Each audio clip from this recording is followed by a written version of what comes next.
வணக்கம் மக்களே, இன்று நாம் பார்க்க போகிறது நாட்டுக்கோழி குழம்பு மற்றும் நாட்டுக்கோழி வறுவல். இதற்காக முதலில் எண்ணெய் காய வைத்து அதில் கடல் பாசி, இளம் இலை, பட்டை, ஏலக்காய் இதெல்லாம் வதக்கி கொள்ளவும். மற்றும் பெரிய வெங்காயம் 2 நறுக்கி அதற்குள் சேர்த்துக்கொள்ளவும். இது 1.5 கிலோ நாட்டுக்கோழிக்கான அளவு. ஸோ அதன் பின் இன்னொரு மிக்சியில் மல்லி மற்றும் மிளகாய், பட்டை இது எல்லாம் சேர்த்துக்கொள்வோம். இன்னொரு இதில் வெங்காயம், சிறிது வெங்காயம், பெரிய வெங்காயம் வதக்கி தக்காளி அரைத்து இந்த குக்கரில் சேர்த்துக்கொள்வோம். மற்றும் இஞ்சி பூண்டு விழுது, சிறிதளவு மஞ்சத்தூள்,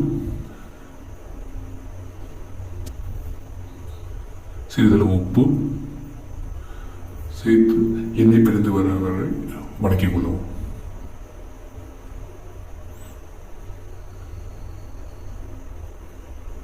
அதன் பின் நாட்டுக்கோழி கறியை இதில் சேர்த்துக்கொள்ளலாம்.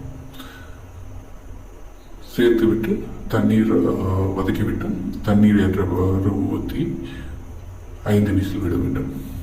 அதன் பின் அதை வதக்குவதற்காக எண்ணெய் ஊற்றி அதை மசாலாவில் எதிரே ஆட் பண்ணி சிறிதளவு உப்பு மற்றும் மஞ்சத்தூள் சேர்த்து எண்ணெய் பிரிந்து வரும் வரை வதக்க வேண்டும். மற்ற வேக வைத்து நாட்டுக்கோழியை எடுத்து இதில் போட்டு வதக்கிக் கொள்ளுவோம்.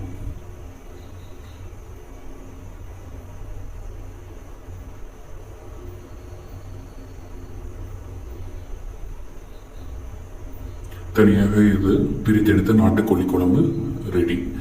மற்றும் கறி கொழும்பு சுண்டும் வரை விட்டுவிட்டால் நாட்டுக்கோழி ரெடி. நன்றி மக்களே.